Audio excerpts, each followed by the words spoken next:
As I'm lying in bed one night, I can hear noises in the back of my head. Stop it, stop it, stop it, get out of here. What?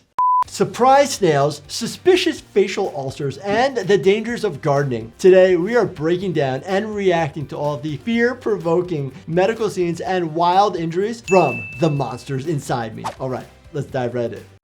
What? And out Whoa! pops a mysterious black object.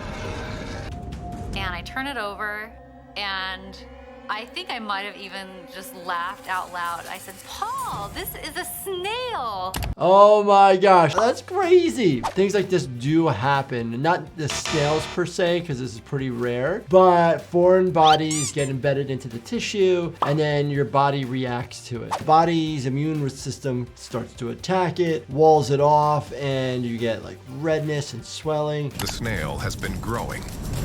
Its presence, detected by the body's immune system, has caused the inflammation, buildup of pus, and black-looking tissue. Buildup of pus, black material, could be dead tissue, could be blood that's dead in there as well. The immune system is trying to protect the rest of the body by walling this off. Removing the foreign body is key. So sometimes you need surgery. It could just mean coming to the emergency department and having a surgical procedure done where we do an IND, so an incision and drainage, to be able to get this out.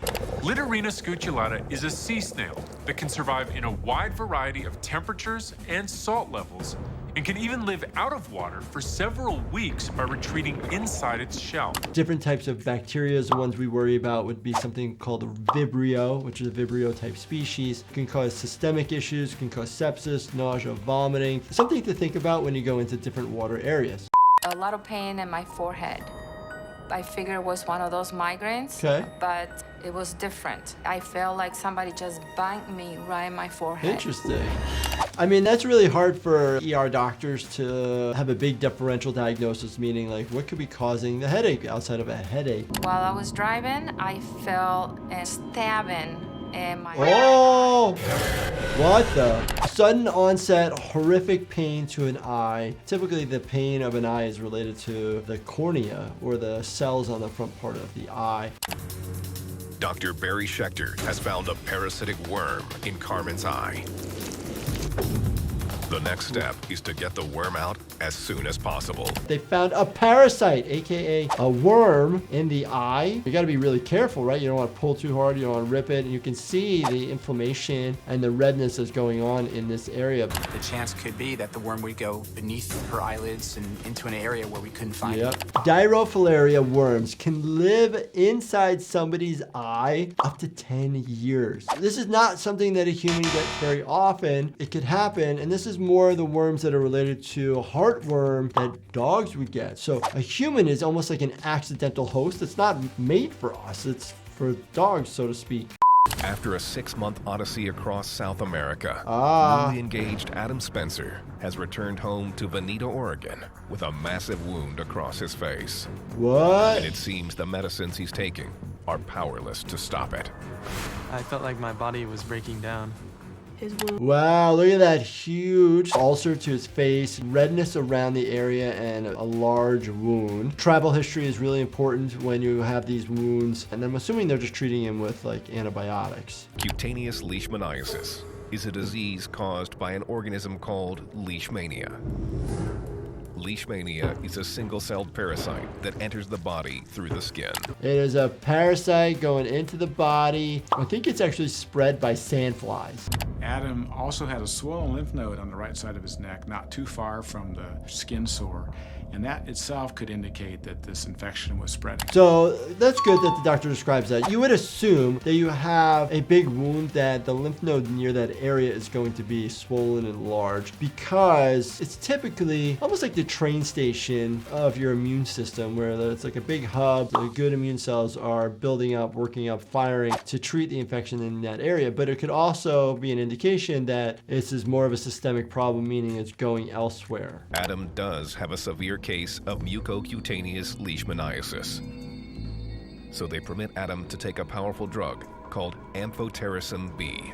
But how exactly did Adam contract this deadly parasite? So we refer to it as a deadly parasite because if it gets untreated, it starts continuing to break down the mucosal tissue, destroying your lung tissue, opening up wounds, and it just continues from there and interfering with breathing.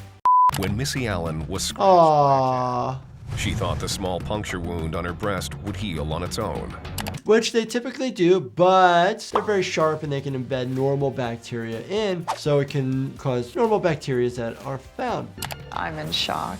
I recognize that I definitely do have a foreign body that is very much alive living under my skin. Oh my God, get it out of there. Don't just like hang out and watch it. Missy and her husband Rich make an appointment to see a dermatologist. Getting into seeing a doctor in an emergent situation could be difficult in some areas of the United States, some areas in the world. Even if you end up needing to go to an emergency department, that is okay in these circumstances. The doctor knows it can only be one thing: a hookworm. So there's different types of hookworms. It also depends on the different type of host. What ends up happening is they go in different parts of the body. Sometimes there's cutaneous type hookworms where they just stay under the skin, but there are ones that are called visceral where they actually go into different organs of your body. When a human hookworm infects the skin, the worm excretes an enzyme that breaks apart skin cells, allowing it to burrow freely through thick layers of skin. So treatment for these type of worms isn't too difficult. It's treatment with antiparasitic medications, benzazole, albendazole. So typically if you have a household cat that's indoors, you don't typically have to worry about these things. This is more worrisome for cats that are outdoor cats or feral cats out on the street. These are things you need to think about. I started to discover there were some distinct bumps on the back of my head. Okay. Aaron can feel a ring of 5 individual bumps protruding from the back of his head. As I'm lying in bed one night, I can hear noises in the back of my head. Stop it, stop it, stop it, get out of here. What? All I can see are things moving inside the bumps on the back of your head. I think they're botflies. Oh. The botfly is a hairy insect about twice the size of a housefly. That is not small, twice the size of a housefly. Skin provides shelter for the fresh baby botflies, those larvae, and they actually burrow into the tissue.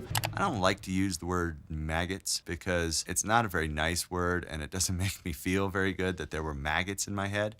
But what he showed me were maggots. So treatment of these ends up being like surgical removal of them, but sometimes there's other therapies that you can try, alternative therapies of like covering the hole, because then it'll actually force them to the surface to get them removed out of there.